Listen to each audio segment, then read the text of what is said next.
Buenas noches.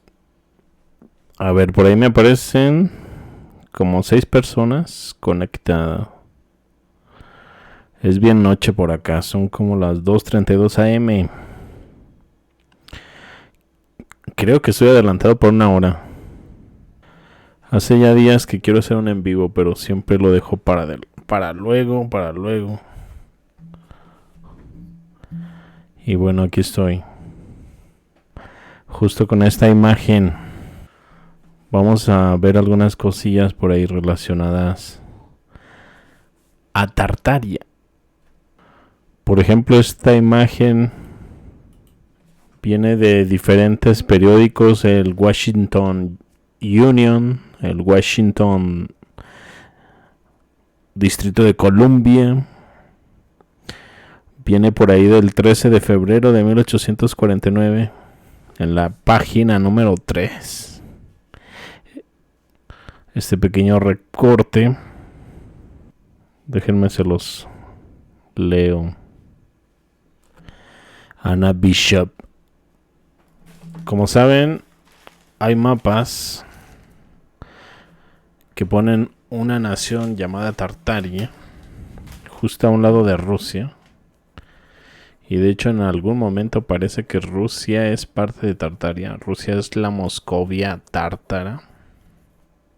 Hay libros que hablan sobre el idioma tártaro de una manera muy singular. Este idioma era de una extrañeza tal que se podía leer al derecho y al revés, y con muy pocas, no sé si decirlo como letra, se podía escribir muchas palabras. O sea, algo que requeriría de muchas sílabas se podía resumir con una sola letra en el idioma tártaro. Algo así de peculiar era. Este recorte es interesante porque habla de esta mujer, Anna Bishop, que parece tener mucho éxito en este tiempo, en 1849. Una fecha en la que Tartaria ya estaba por desaparecer de los atlas de las banderas. Y al parecer esta mujer habla el idioma tártaro junto con otros idiomas de esa época. Dice así: una nueva característica. Anna Bishop, animada por el gran éxito de asistencia a sus conciertos anteriores y por el deseo de muchas familias y aficionados a la música, tendrá el honor de ofrecer su segundo y último gran festival musical en el Salón Karushi, la noche del miércoles 14 de febrero, en cuya ocasión aparecerá en una gran escena mitológica como la diosa de la libertad. Qué curioso, la diosa de la libertad, con su hermoso traje, y cantará la Marcelois, asistida por un completo y eficiente coro invisible. Madame Anna Bishop también cantará por deseo sus baladas favoritas: John Anderson My Heart, The Last Rose of Summer. Esas dos canciones las busqué en YouTube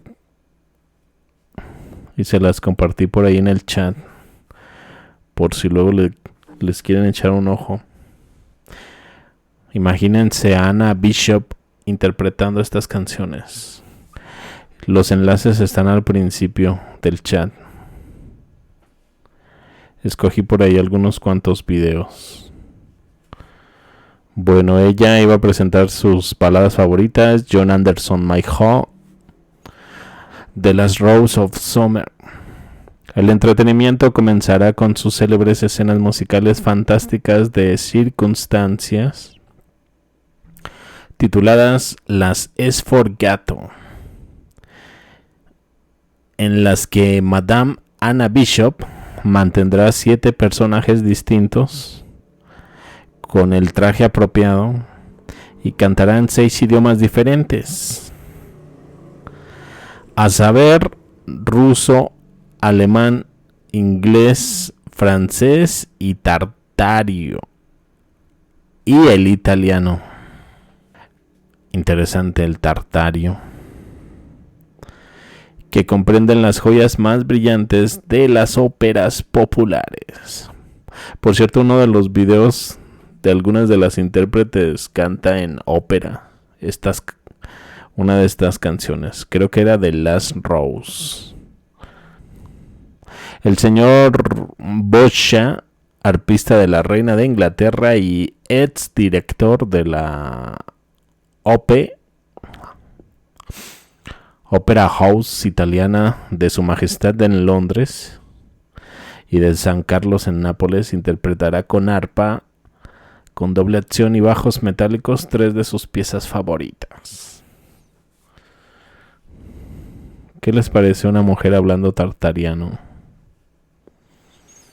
Después de las descripciones que he leído sobre este idioma, que parece ser que era muy peculiar. Verán, por aquí tengo un recorte que habla sobre el idioma tartariano. Viene de un libro, de hecho. Creo que es este. Bienvenidos por ahí. Si hay personas, creí que no. Hay algunos cuantos por ahí saludando. Gracias por pasarse. Culiacán, Sinaloa. Un saludo. Bueno, vamos con la traducción de este texto. Sobre el idioma tartariano, dice este recorte: sus caracteres son de tal naturaleza que son igualmente legibles tanto hacia atrás como hacia adelante. Para explicarme, si un tártaro te presenta un libro abierto y tú lo lees tranquilamente, otra persona que solo lea las letras con el extremo equivocado hacia arriba, leerá más rápido que tú y te alcanzará cuando dudes.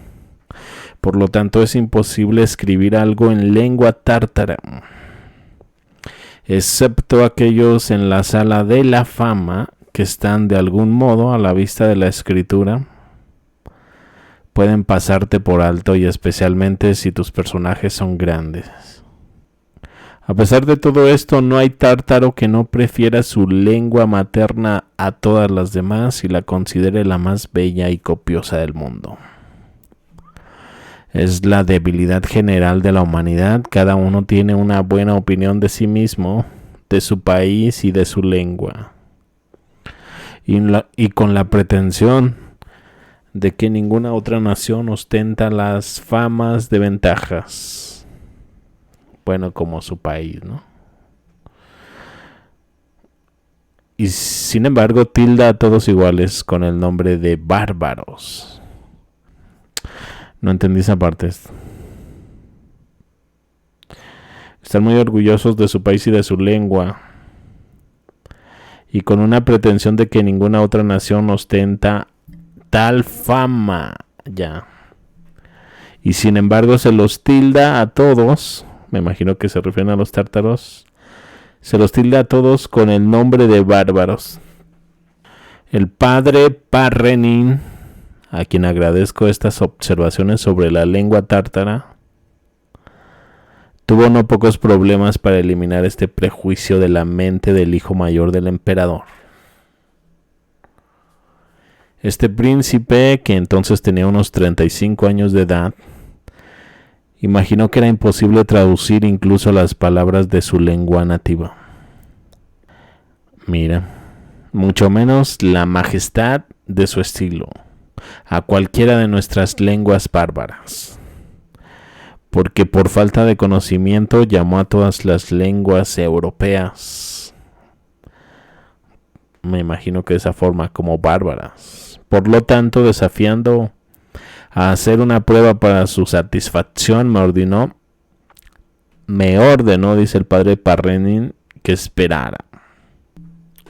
que lo esperara un día en su tienda. Debo escribir al padre Suárez, dijo, para recomendarle un asunto importante.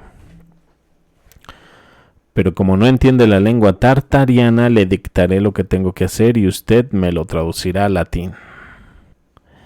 Y ahí acaba el texto. Se hace mención sobre este lenguaje tartariano, al parecer es muy peculiar. Imposible para un tártaro expresarlo en cualquiera de los idiomas. Muy complicado sería. Qué curioso. Sería como un tipo de jeroglífico. ¿Cómo que me bloquearon? ¿Quién te bloqueó o qué? Saludos, Sergio Ortega. No entiendo por qué no te pude mensajear dónde me estabas mensajeando o qué. Yo no había escuchado sobre que hubo un apocalipsis, pero no creo que nuestro Señor Jesucristo haya venido. Bendiciones. ¿Haya venido? ¿Has escuchado, por cierto, que Anatoly Fomenko propone que el cristianismo es de hecho más antiguo que el judaísmo y el islam? De hecho, que esas dos religiones se derivan. En pocas palabras, el Antiguo Testamento es de hecho más reciente que el Nuevo.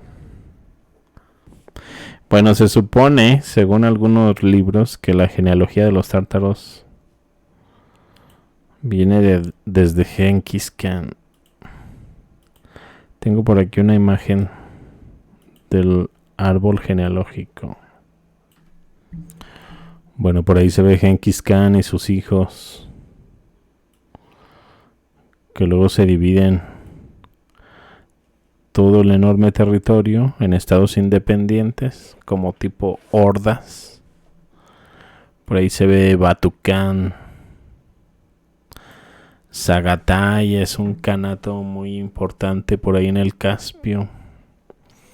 Uzbek, mira qué curioso, Uzbek Khan. Suena muy similar al país de hoy en día, ¿no? Uzbekistán. Son los tártaros de Uzbek, que por cierto eran de los tártaros más ricos. Kazajistán, Uzbekistán, Kirguistán, todos estos países. Kazajistán yo lo relacionaría más con los házaro. Uzbekistán y Kirguistán quizás ya tengan más relación con Tamerlán. Descendencia de Tamerlán. Mangu aparece en muchos mapas también. Encima de China. ¿Tendrá algo que ver con la dinastía Qin? Mangu Khan, Tuli Khan. Bueno, por el lado de Sagatay tenemos... No, Timur viene del otro lado. Del lado de Uzbek. Ahí aparece Kazán. No sé si lo alcancen a ver. Viene también del lado de Sagatay. Kazán en sí se diría que era un fuerte kanato justo a un lado de los rusos, ¿no? El primer kanato que derrotan. Justo hoy estaba haciendo un video sobre el chamanismo. Y se habló sobre este kanato de Kazán. Al parecer también abundaban mucho los chamanes. Y de hecho hubo una mención de un explorador que mencionó que Kazán usaba como banderas una con una especie de dragón o grifo y la otra un búho. Ya ven que se dice que se sabía muy poco sobre Tartaria, ¿no? Por ahí del 1700. Bueno, eso me pareció curioso. Y aquí veo un Kazán, descendiente de Sagatay. Batu Khan. Batucán deja Dogan. Dogan deja 3 herederos por ahí. Bueno, esa es la genealogía de los tártaros. Recuerden que los tártaros son turco-mongoles. Vean la descendencia turca. Por ahí están los hunos. Hay 2 divisiones. Del lado izquierdo están los Goturk, el kanato de Goturk, del cual se deriva el imperio Házaro. Qué curioso. Y el imperio Selyúcida, que por alguna razón usaban un estandarte con un águila bicéfala en fondo azul cielo. Y los uigures, el kanato uigur. El video sobre los selyúcidas de esta águila bicéfala no lo he sacado. A ver si hago un en vivo sobre eso. Es interesante este imperio, porque se cree que desciende de la caída de los házaros. Los házaros ya habían caído cuando surgen los selyúcidas, gobernando por ahí desde Turquía hasta Irán. De hecho, hay mucha de la arquitectura de los selyúcidas representando por ahí estrellas de David, esvásticas, herencia de los házaros puede ser. De hecho, de los selyúcidas desciende el Imperio Otomano, como pueden ver, y los persas, con ese clásico león con un sol naciente al fondo. Por cierto, los selyúcidas también convivían con el Imperio Bizantino, que también usaban un águila bicéfala. ¿Quién habrá sido primero en usarla? Después de todo, los selyúcidas vienen de los házaros, y los házaros están justo en la zona donde surge Tartaria en algunos mapas. Ahí en el Caspio, precisamente. Si se fijan ahí abajo de los házaros, al parecer sus descendientes más directos sería Kazajistán de hoy en día. Y esa bandera roja, si mal no recuerdo, es Kirguistán. Y de los Timúridas, esa bandera verde, no sé si es Bielorrusia. ¿Quién será? Y el otro es Uzbekistán. De los Timúridas. Y de los házaros, Kazajistán y Kirguistán. De los otomanos, pues desciende Turquía, ¿no? Y de los húngaros, pues la Hungría de hoy en día. Quiero pensar. Pueblos turcos. Pero Tartaria era la unión turco-mongol.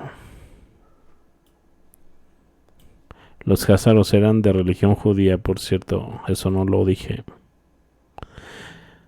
Por alguna razón tomaron esa religión como la oficial. Pero en el imperio había pues varias. Cristianismo, islam, chamanismo, animismo. Muchas. Yo estaba leyendo algo sobre Genghis Khan y el cristianismo.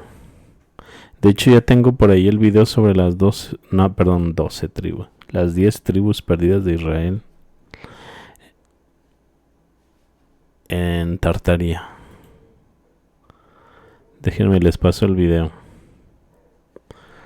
para que le echen un ojo y entiendan más que nada un poco más este tema, porque es complejo en un principio cuando vas comenzando. Arzaret, donde fueron enviadas las 10 tribus perdidas de Israel, el corazón de Tartaria. Una teoría alternativa e histórica que conecta las 10 tribus perdidas de Israel con la región de Arzaret, ubicada más allá del río Éufrates, según antiguos textos bíblicos apócrifos y mapas históricos. Estas tribus habrían migrado hacia el noroeste hacia el noreste de Asia, específicamente a lo que luego se conocería como la Gran Tartaria. Por lo tanto, se plantea que los tártaros y mongoles, incluyendo a Genghis Khan, a quienes algunos textos describen como cristiano, descendía de estas tribus y crearon un imperio cristiano que buscaba recuperar Jerusalén. Creo que ya recordé cómo va la cosa. Es que estaba viendo un mapa. No sé si recuerdan que Genghis Khan derrota al preste Juan según Marco Polo. Marco Polo fue a visitar a Batucán. No recuerdo bien quién era el gran Khan. Creo que sí era Batucán, ¿no? Y ahí se enteró de la historia de cómo surgieron este enorme imperio tártaro. De la mano de Genghis Khan. Pero que antes de Genghis Khan había un señor que gobernaba sobre las 3 Indias. Ahí me quedo pensando, ¿qué 3 Indias? ¿Sería una de ellas América? Sería interesante. Luego, por medio de Anatoly Fomenko, me enteré que Preste Juan es más como un título tipo papa. De hecho, el mismo mapa lo menciona como un tipo de, por así decirlo, un papa de la iglesia nestoriana. Pero al parecer era tan poderoso que gobernaba las 3 Indias, que al ser derrotado por Genghis Khan pasó a ser el señor de todas estas tierras. Me imagino que el preste Juan se quedó con África, porque después apareció en Etiopía y por mucho tiempo estuvo ahí. Hablamos como si fuera una sola persona, pero por así decirlo, preste Juan, véanlo como un título que se va pasando de generación en generación. Al menos que haya sido una persona muy longeva, ¿no? Déjenme les muestro el mapa. Sería bueno ir a verlo. Para eso tengo que abrir una ventana. Hay 19 personas viendo el envío. Mira, somos muchos los desvelados.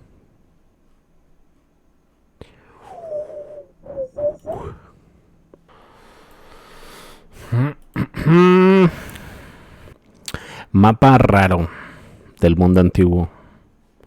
La cristianografía de Efraín Pachit, o la descripción del mundo cristiano no sujeta al Papa. Publicada por primera vez en Londres en 1635. Chequen de qué fecha estamos hablando. 1635. Sobre Asia, el mapa muestra a Corea como una isla, una proyección inusual para Japón. Nombra a Luzón como Luconia. Bueno, eso no interesa. El tema principal del mapa es la localización de los pueblos cristianos del mundo que no son católicos. Cristianos no católicos. El mapa incluye las siguientes anotaciones. Aquí vamos con lo del preste Juan. Mosha II, la sede del patriarca nestoriano. Tartaria más cristiana que en la iglesia latina. Y bajo el paráclito del Musal, que es el nestoriano, el patriarca nestoriano. Que ya verán más adelante va a ser el preste Juan. Persia, en este continente hay armenios y muchas clases de cristianos dentro del país persa. En Tarsos, algunos cristianos, algunos no saben que los reyes magos vinieron a Cristo.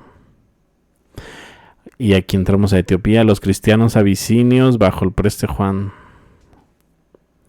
En Europa hay protestantes, papistas, moscovitas, griegos.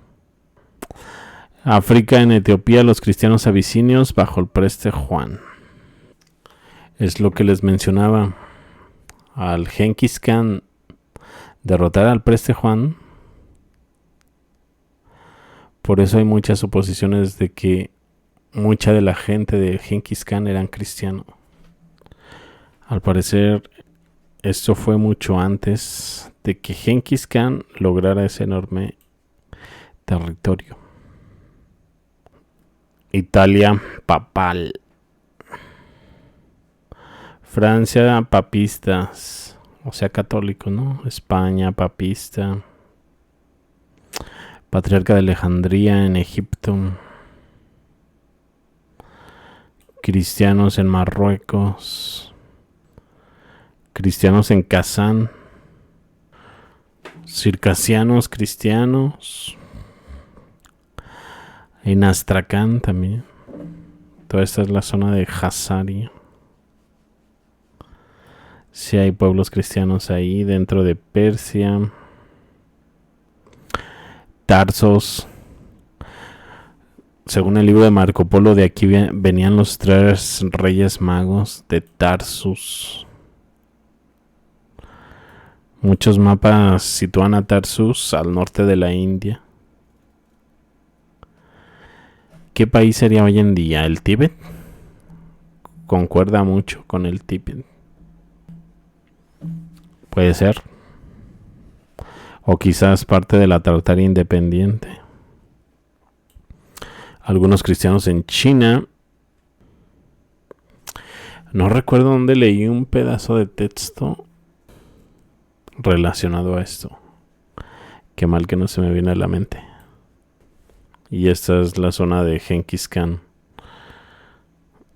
Ahí es donde dice que en Tartaria hay más cristianos que en la iglesia latina.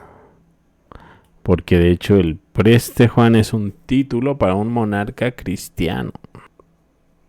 Pero los denominan de la iglesia nestoriana.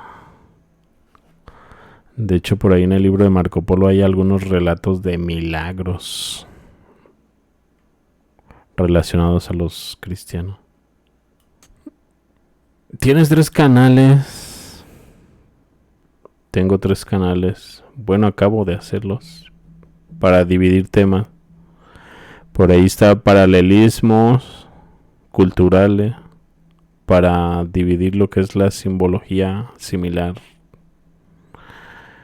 las similitudes entre civilizaciones, y el otro va a ser solamente sobre gigantes, animales como los medievales, la petrificación, cosas relacionadas a esos temas. Ese es el segundo, y el tercero es de mente abierta, ¿no? Y por ahí anda otro que a veces comparto, que es viaje al pasado, y es solamente sobre fotografías de aquí de México, del 1900, que apenas estoy comenzando.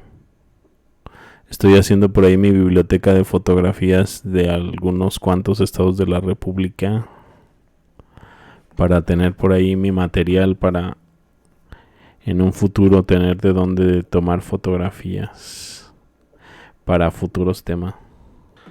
Y comparar cómo era la vida en el 1900 aquí en México con el 1900 de otros países. Yo he visto que la arquitectura es mucho más impresionante. Sobre todo en la que se estaba dando en Estados Unidos en ese 1900. Recuerden todas esas exposiciones universales tan monumentales que muchos dicen que ya estaban ahí desde antes de la fundación de las 13 colonias, dando a entender que ya había, por así decirlo, tártaros, ¿no? La Tartaria en América. Vendrían a haber sido los que realmente construyeron estos edificios, que después fueron retirados en estas exposiciones universales. Ya recordarán que estas exposiciones solo duraban 6 meses y después eran destruidas. ¿Cuál es el Marata? Una hora de la tribu Seri, me avisa. Ya me perdí leyendo sus comentarios. Bueno, la genealogía tártara. ¿Qué más iba a mostrar? Déjenme checo. Hay muchos libros sobre esta región asiática para respaldar un poco más la historia de una nación llamada Tartaria. Por ahí este libro de Juan de Palafox y Mendoza, obispo de Puebla de Los Ángeles en México y virrey de la Nueva España, dedicó un libro a los tártaros y se trata sobre la conquista de China por los tártaros. De hecho, si se fijan, ahí abajo está China y pasando las murallas vendrían a ser los tártaros. Al norte de China está la dinastía Qing. Esta dinastía duró hasta el 1900. Fue atacada por 10 potencias mundiales de ese tiempo. Y aún así les tomó un año entero.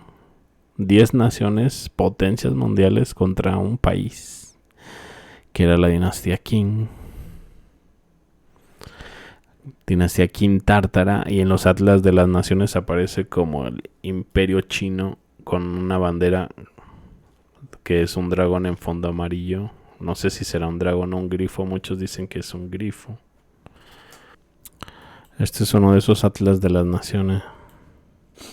Este es de 1865 y es el último en el que aparece la bandera de Tartaria junto con el de la bandera de China imperial, que también son tártaros. Es la dinastía Qing.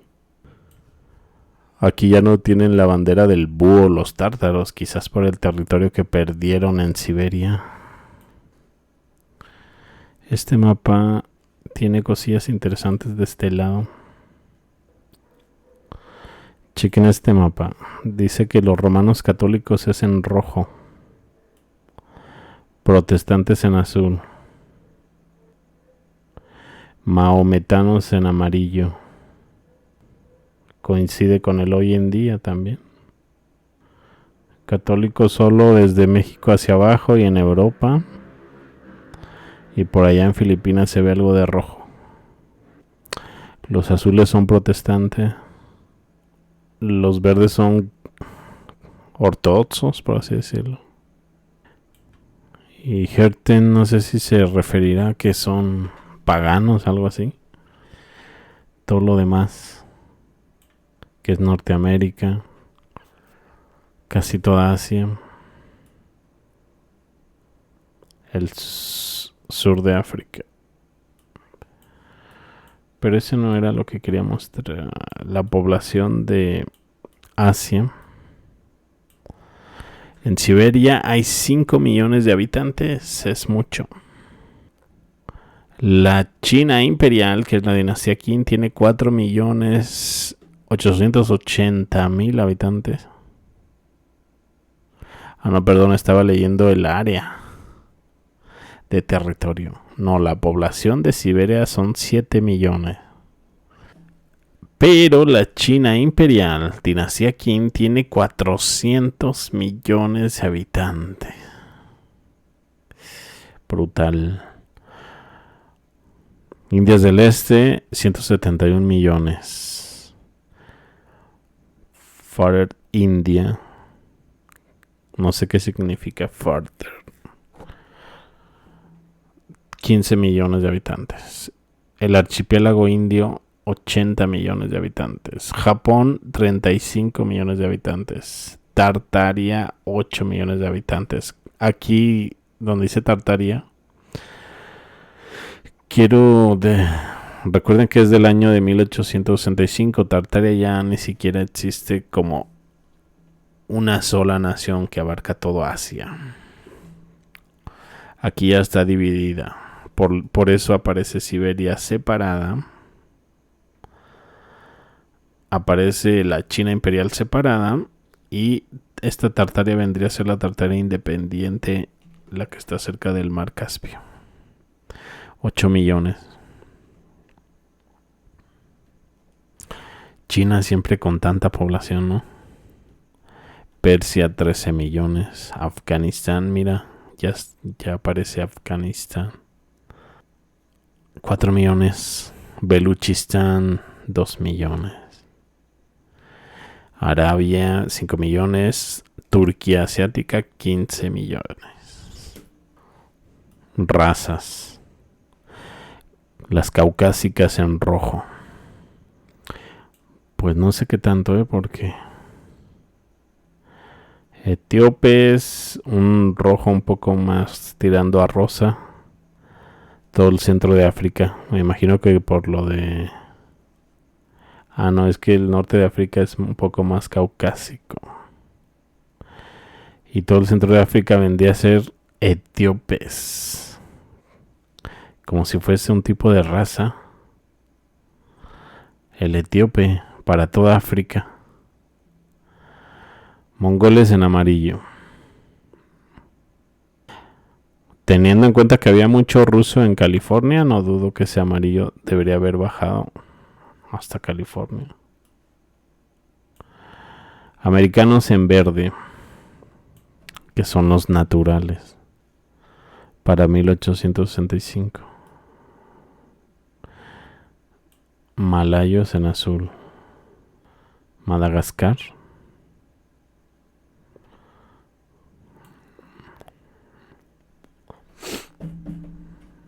Bueno, ese atlas me pareció algo interesante. Hay recortes que hablan de ruinas de antiguas ciudades que ya ni los mismos tártaros recuerdan. Hay por ahí unos recortes que quería mostrar, pero creo que son puras referencias hacia Tartaria. Ya para terminar el video, que es más que nada para, por así decirlo, probar que existió esta nación, ya que está citada en varios libros, periódicos, como este recorte de Madame Bishop, que habla el tartariano, idioma tartariano. 2:26 minutos. Se me está haciendo tarde. Bueno, en esta página de este libro se menciona Tartaria. Tartaria, un país vacío en el norte de Asia, acosado por Siberia al norte. Entonces están refiriendo a la Tartaria independiente del Caspio. Siberia del Norte, a esto se le llama la Gran Tartaria. Los tártaros que se encuentran al sur de Moscovia y Siberia son los de Astracán. O sea, en Siberia son los de Astracán. Me imagino si están junto con los de Kazán, los circasianos y los de Dagestán. Y al noroeste del Caspio están los de Kazajistán, ¿no? Y los chinos, tártaros chinos, que son la dinastía Qin. Por aquí hay otra referencia. Contenido de la provincia de Pein, de las Caledonias y el Jaspe, que se encuentran en el río, con una costumbre peculiar respecto a los matrimonios. De la provincia de Charchán, de las clases de piedras que se encuentran en sus ríos y la necesidad que tienen los habitantes de volar al desierto ante la llegada de los ejércitos tártaro. Del pueblo de Lop, del desierto, sus alrededores. De la provincia de Tungus, de la ciudad de Sacheon, la costumbre de allí que se observa cuando nace un niño varón y de la ceremonia de quemar los cuerpos de los muertos. Esto debe ser del libro de Marco Polo, relata mucha de la información. De la ciudad de Karakorum, la primera en la que los tártaros fijaron su residencia. Karakorum, creo que está al norte de China, en algunos mapas. Del origen del reino de los tártaros, del barrio de donde procedían y de su anterior sujeción a un Khan, mira, ahora entiendo, ya me acordé. Esto es lo que quería añadir a lo del Preste Juan. Del origen del reino de los tártaros, del barrio de donde procedían y de su anterior sujeción, que era un Khan, no un Khan, sino que ese es el nombre, un Khan, un príncipe del norte, llamado también de otra manera como Preste Juan. Un Khan es el Preste Juan. Y luego sobre cómo Genghis Khan, primer emperador de los tártaros, hace la guerra con un Khan, a quien derrota y de cuyo reino se posesionó. Sí, es el libro de Marco Polo. Como pueden ver, un Khan es el monarca Preste Juan el Nestoriano, que según la descripción anterior, ahí hay más cristianos que incluso en la iglesia latina, o sea, la católica, según el mapa que les mostré. Pues este hombre fue derrotado por Genghis Khan. Luego apareció en Etiopía. De las deidades celestiales y terrestres de los tártaros y de sus modos de culto, de su vestimenta, armas, valor en la batalla, paciencia en las privaciones, la obediencia a sus líderes, de los ejércitos tártaros y la manera en que están constituidos, de su orden de marcha, de sus provisiones y de su modo de atacar al enemigo. Sí, es del libro del millón de Marco Polo. Ese párrafo era el que quería añadir junto con el mapa anterior. Lo bueno es que apareció. Por ahorita ya tengo mucho sueño, pero voy a seguir haciendo en vivos para agrandar este tema, que es muy extenso de hecho. Ahorita solo hay que ver los orígenes de las primeras referencias a Tartaria, en mapas, en recortes de periódico, en libros. Y ahorita que estamos con lo del Preste Juan, que se supone que es anterior a Genghis Khan y es un monarca cristiano que por alguna razón tiene un enorme territorio y gobierna en 3 Indias, como este mapa de 1584, este mapa, la Tartaria Magna. Para la fecha, esta sí es la verdadera Tartaria. De hecho, no sé si han leído la carta que Hernán Cortés le manda a Carlos V. Menciona que no está seguro si más allá de California están las fronteras con los tártaros. Chequen, aquí Rusia es la Moscovia. Luego seguimos con Astracán y ya aparece Tartaria. Kazania y Astracán son fronteras con la Moscovia. ¿Recuerdan lo que les mencioné sobre Kazán y el chamanismo? Ese video está en el canal de Paralelismos Culturales. Justo hoy lo publiqué. Ayer. Ya es otro día. En una de las referencias a los chamanes se hablaba sobre los chamanes de Kazán y su derrota por parte de los rusos.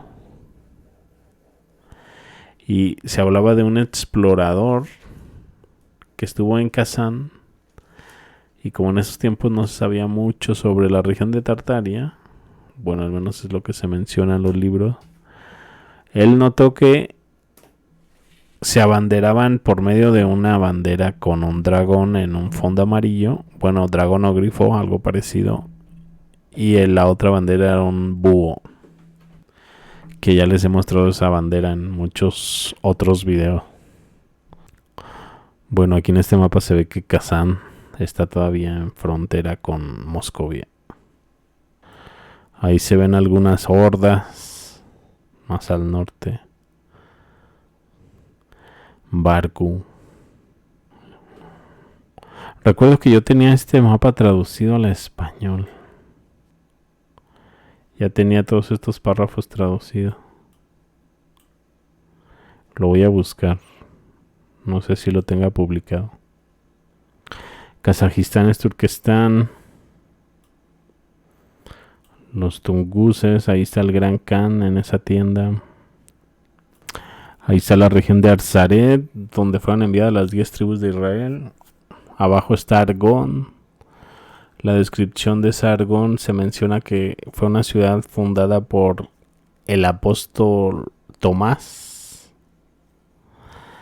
quien fue que dejó a cargo a Preste Juan, que es un título como sacerdote o como un papa para nosotros hoy en día. Esa ciudad de Argón fue fundada por el apóstol Tomás. Curiosamente, Argón es latín y es Aragón. Argón es latinizado. Curioso, ¿no? Porque precisamente después en Aragón, en España, se menciona mucho al Preste Juan. Y hay por ahí algunos manuscritos muy interesantes, como el del Becerro General. Mencionan al Preste Juan de Etiopía. Y un tipo de unión matrimonial entre una hija del Preste Juan con un príncipe europeo. No recuerdo bien con quién se casó, pero se casó con un príncipe europeo. Y algo así como de ahí viene el nacimiento del catolicismo. Luego les hago un video sobre eso. Es curioso que acá también hay una Aragón en este mapa de 1584. Casi de la misma fecha que del mapa de Urbano Monte. Ahí abajo se ve Catay, justo encima de China, por lo que aquí Catay está en el área de la dinastía Qin, de los Manchúes. No, de la dinastía Qin más que nada, más cerca de Mongolia, quizás. Ahí abajo se ve el Tíbet. Bueno, este mapa también estaba interesante, quería compartirlo. Pues yo creo que aquí dejo el en vivo. Y mañana continuamos con el tema. No sé si haga el en vivo así público. O si vaya publicando por partes porque son bastante. Sí, es todo. Bueno, yo me despido de ustedes. Esto vendría a ser como una primera parte. Ya luego continuamos. Usuarios simultáneos 29, 39 me gustan. Muchas gracias, Mira que es bien tarde. 2:41 de la mañana. Tarotaria, Tarot. Aragón como el señor del reino de los anillos. Aragón. Pues mira, no es por nada, pero ese Tolkien, dicen por ahí que era un adicto a la historia y tenía acceso a libros muy antiguos. Y por ahí dicen que su inspiración en esa saga de la Tierra Medieval del Señor de los Anillos viene inspirada de historia real. De hecho dicen que se ponía medio intenso cuando tachaban de ficción este libro, porque él decía que no era ficción, que era historia real. O sea, no tal cual, pero inspirada. Buenos días, si es cierto, ¿verdad? Ya son buenos días. Yo les iba a decir, bueno, buenas noches. Me despido y los veo más adelante. Hasta luego. No dejen de escuchar por ahí los videos que les dejé al principio del chat. Esas canciones son las que interpretaba Madame Bishop, Anna Bishop. En Tartaria también había ovnis. Pues no sé si como tal eran objetos voladores no identificados Lo que sí es que hay mucha pintura medieval con representaciones ovnis, como se podría decir, ¿no? Ahora sí que, ¿quiénes serían esos personajes que las tripulaban? Yo donde sí son más directos con esa tecnología es en la India, ¿no? Incluso hasta hay instructivos de cómo construir una nave voladora, las llamadas Vimana. De hecho, en la India se habla de mucha tecnología. Cagots eran enanos que trabajaban en las catedrales. Fíjate que es el otro día que estaba haciendo ese video sobre los cagots. Sí estaba viendo que los utilizaban mucho para hacer las catedrales. Eran muy buenos arquitectos. Curiosamente que los relacionen con los godo. Y que en muchos mapas aparezcan muchos pigmeos habitando la Hiperbórea. ¿Los dioses existieron o no? Pues no sé qué decirte a eso. Lo que yo he visto al hacer videos comparativos de muchas culturas, muchos de esos dioses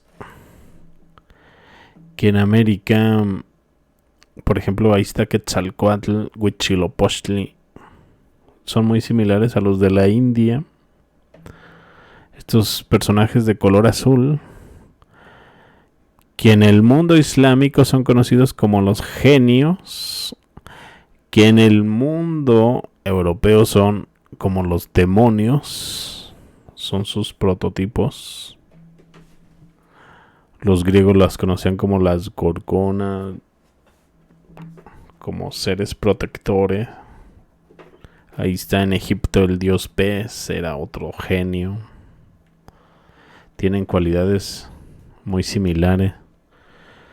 Curiosamente muy similares también a la de estos payasos sagrados en Norteamérica, que son como muy traviesos. De hecho, no sé si se han fijado que muchos de los dioses tienen un tipo de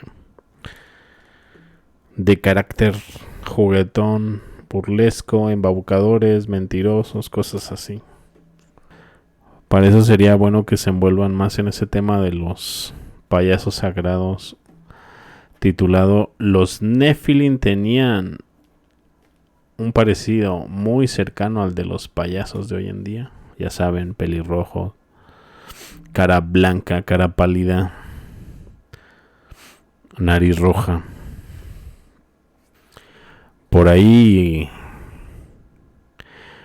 podría ser que primero eran hermosos, pero como fueron maldecidos, murieron en vida y quedaron como demonios. Y su cuerpo se marchitó y recurrieron al maquillaje. De ahí que tomaran el aspecto como el de un payaso. Pero quizás hubo un momento en que su cuerpo, pues sí, por así decirlo, se pudrió, ¿no? Y solo quedó el espíritu. Y ahora esos espíritus son lo que conocemos como los demonios. Y que quizás en otras culturas los denominaron genios, como los islámicos. Para algunos otros eran sus dioses.